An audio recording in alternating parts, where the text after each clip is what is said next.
and they were the more serious about it, most serious about it. So we were kind of the rest of us, Fergal, me, and the bass player Mickey, were more for a laugh at the start, see what happened. But then it sort of, we really enjoyed it. Things got better, and we started playing around. I'd say we really started taking it serious by '76, but then punk had hit, you know. Well, it hadn't really hit in Northern Ireland, of course. Things go much slower there, but we were reading the NME every week, and we knew about the Ramones. We heard the Ramones, and that was the main sort of thing that started this, you know, the influence. I'm gonna call her on the telephone, have her over 'cause I'm all alone. I need excitement, oh, I need it bad, and it's the best I've ever had. I wanna hold her tight, get teenage kicks right through the night.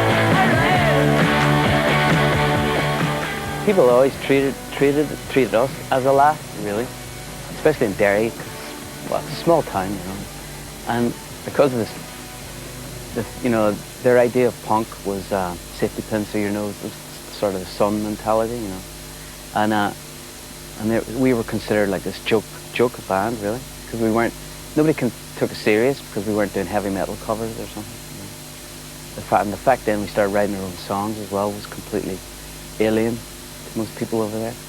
So we got a lot of support from our friends and family, of course. You know.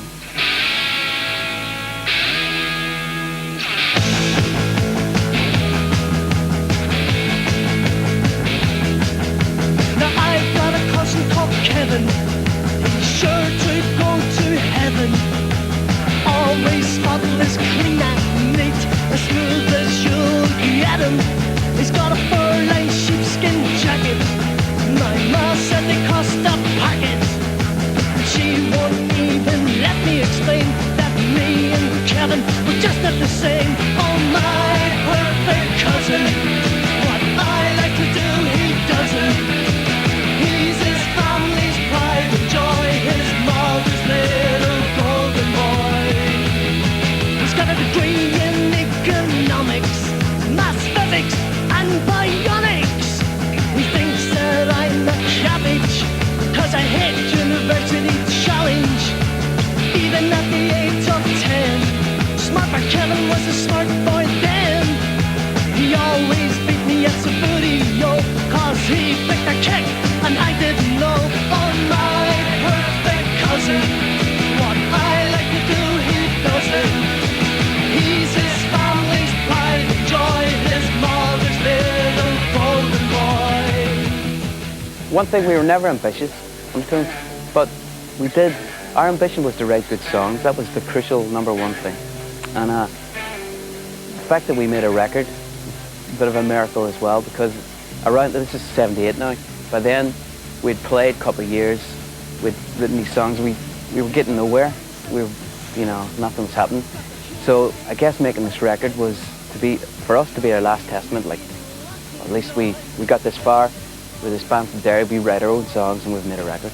And that was it. There was no ambition to get on further. And the fact that, well, thanks to John Peel, really, latched onto this record and played it to death, and things just spiraled from there. You know, it was a great time. It was just amazing. And one day you're working or you're on the dole, and the next day you're on top of the house. Wow. But at the same time, we never let it get to our heads. We were always really cynical about the whole thing. We kind of knew it was never going to last. But actually, it lasted longer than I ever thought it would.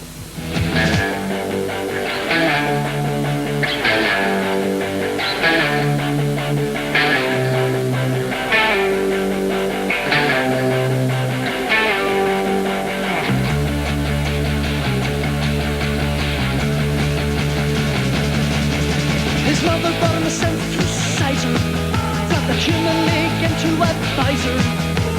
Now he's making lots of noise, playing along with the art school boys.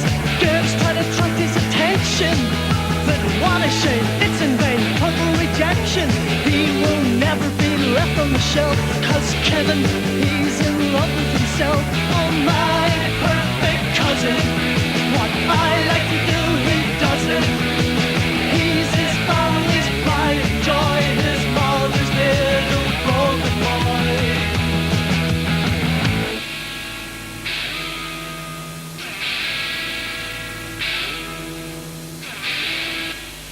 say the first two records really sound fresh. Well, first one's probably the best because maybe it's the simplicity of the songs that I like, and guitar riffs are really the hooks.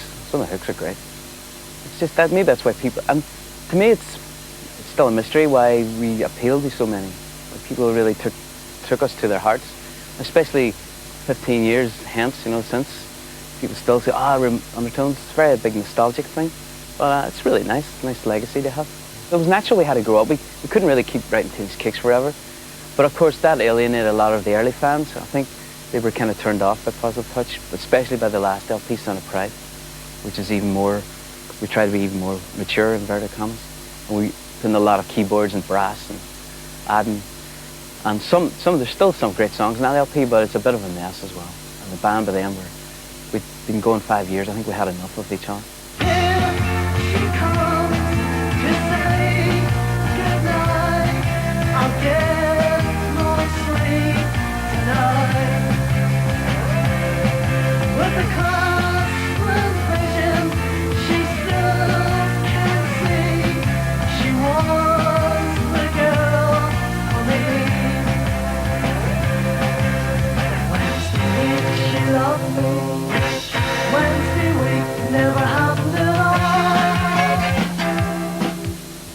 I'm really glad we finished after that LP.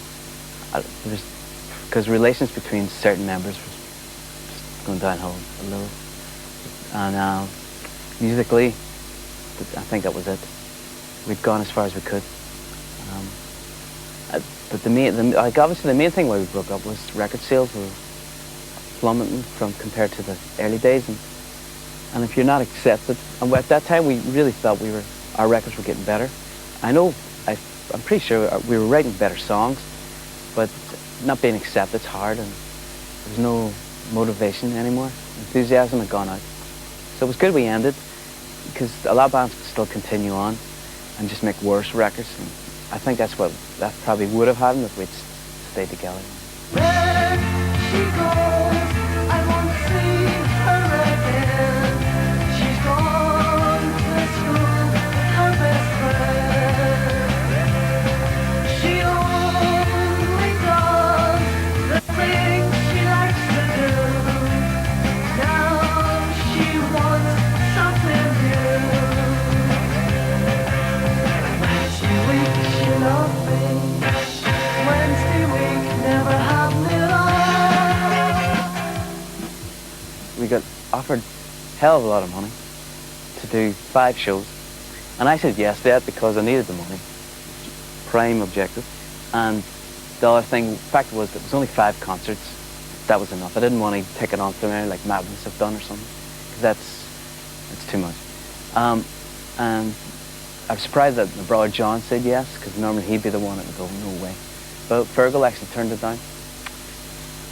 He's got his reasons, so that was that. So I can't really see it ever happening, because I don't think Fergal would ever budge on it. You need to ask him why. It's a shame.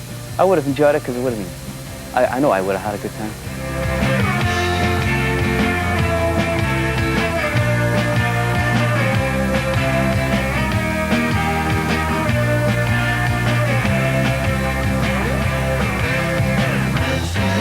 She loved me. Wednesday week never happened at all. Here she comes to say goodnight. I'll get no sleep tonight. Wednesday week she loved me. Wednesday week she loved me. Wednesday week never happened at all.